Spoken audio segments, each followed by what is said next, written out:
So when can we expect students to not have to be living in hotels?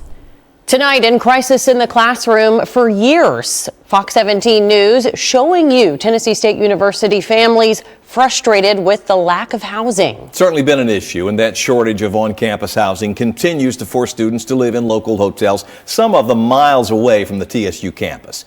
Fox 17 News' Amanda Chen now live on campus in North Nashville after pressing TSU leaders about where they are in addressing this issue. While TSU leaders tell us students will most likely still have to be living in hotels for the next few years as we wait for these projects to finish, but what they hope to get within the next month, the go-ahead from lawmakers.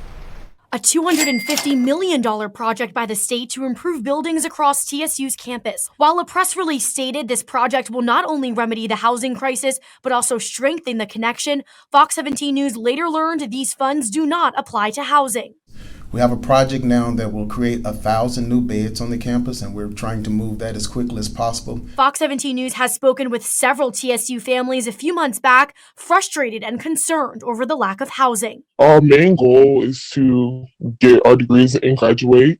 In the process, we shouldn't be worried about where we lie our heads. This is honestly it's very sad. It's saddening. Dean Frank Stevenson hopes to get approval from the state within the next few weeks to help expedite the project. So when can we expect students to not have to be living in hotels? The 1,000 bed facility we're projecting is going to come online. Whatever it takes, it has to get the approval from the State Building Commission. Then we go through that process. I'm assuming it's going to take a couple of years. Leaders say they housed 40% less than they had to do this year. Will housing be guaranteed for every student moving forward in the coming years? No, well, we can't guarantee housing for every student. We can definitely assist students in obtaining housing and trying to locate off-campus housing. We put together some alternative housing. Dean Stevenson is optimistic TSU will be in a better place when it comes to housing this time next year. So the district's just out that money. That's right. More than $29,000 for Cheatham County Schools really gone. A new state audit report outlines just how the district lost thousands of dollars in unauthorized fuel surcharges. Well, that audit also says the director of schools got a $9,000 bonus without board approval. Fox 17 News' Jackie Del Pilar joining us live from Ashland City with a closer look at that audit. Jackie? Yeah, the audit said the district initially lost $60,000 in those unauthorized fuel purchases, but they were able to get about half of it back thanks to a fraud claim. Now, just to put this in perspective for you, that $29,000 is about 2/3 of an annual salary for a teacher. Here in Tennessee, the starting salary minimum is $38,000 a year. The state comptroller's office identifies two major findings in Cheatham County Schools. The first finding says the director of schools received $9,000 in federal COVID money on top of her $142,000 salary. So the school director has a specific amount of money that she's entitled to earn based on her contract. She was able to earn this $9,000 bonus, however, it wasn't approved by the Board of Education. The district denies the money was a bonus, saying in a statement the $9,000 was a stipend for the director's after-hours work on federal ESSER guidelines.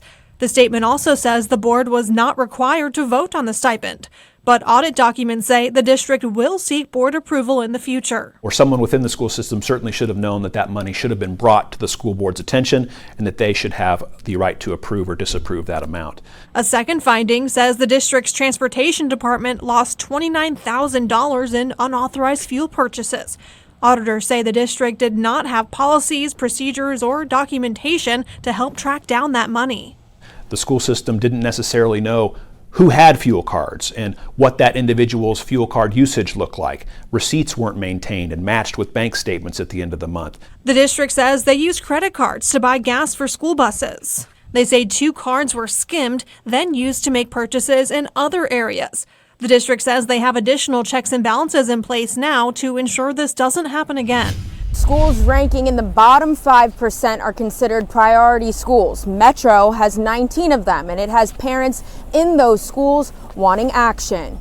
On Saturday, parent advocacy group NASHVILLE Propel brought parents together to educate them on school options for Metro kids. Sonia Thomas is the executive director. It's what Black and brown students and families are living, and for far too long, these children have been going to struggling schools from elementary to middle to high school. Some of these struggling schools have been on the priority school list since 2015, and we want to create an exit ramp for those students. We caught up with Stephanie Blair, who says her granddaughter will be moving to Nashville next year. She's considering a public charter school that focuses on STEM. It's important that the kids do start early to have a goal, because they always say if you don't plan, you plan to fail. So you got to plan to succeed. So they plan ahead of time, and the parents allow them to fulfill their dreams.